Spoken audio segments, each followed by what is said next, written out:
চট্টগ্রামের স্থানীয় অনলাইন মিডিয়ার সাংবাদিক ও মানবাধিকার কর্মী মনির হোসেনের বিরুদ্ধে প্রকাশিত সংবাদের প্রতিবাদে সংবাদ সম্মেলন করেন মনির হোসেন।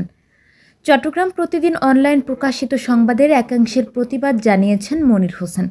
প্রতিবাদ লিপিতে তিনি সংবাদটি মিথ্যা ও উদ্দেশ্যপ্রণোদিত বলে উল্লেখ করেছেন। বুধবার সকালে Chittagong press club F Rahman হলে এই সংবাদ সম্মেলন অনুষ্ঠিত হয়। চট্টগ্রাম প্রতিদিন অনলাইনে চট্টগ্রামে খাস জমি বন্দোবস্তের ফাঁদ প্রকাশিত সংবাদের তীব্র নিন্দা জানায় মানবাধিকার কর্মী মনির হোসেন। সংবাদ সম্মেলনে লিখিত আকারে বক্তব্য দেন মানবাধিকার কর্মী মোহাম্মদ মনির হোসেন। এ সময় তিনি বলেন, কোনো ধরনের তথ্য উপত্য ছাড়া মন গড়া নিউজ করে একজন ব্যক্তি মান সম্মান হানি করে।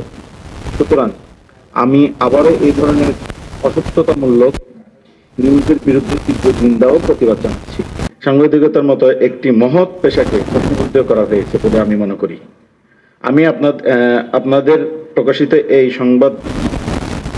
অনলাইন সংবাদের তীব্র নিন্দা ও প্রতিবাদ জানাই। আগামী 24 ঘন্টার মধ্যে আপনাদের প্রকাশিত এই সংবাদের ব্যাপারে প্রয়োজনীয় ব্যবস্থা গ্রহণের জন্য সবিনয় অনুরোধ জানাচ্ছি। অন্যথায় আপনার পত্রিকার বিরুদ্ধে আমি আইনানুগ ব্যবস্থা গ্রহণে বাধ্য হইব।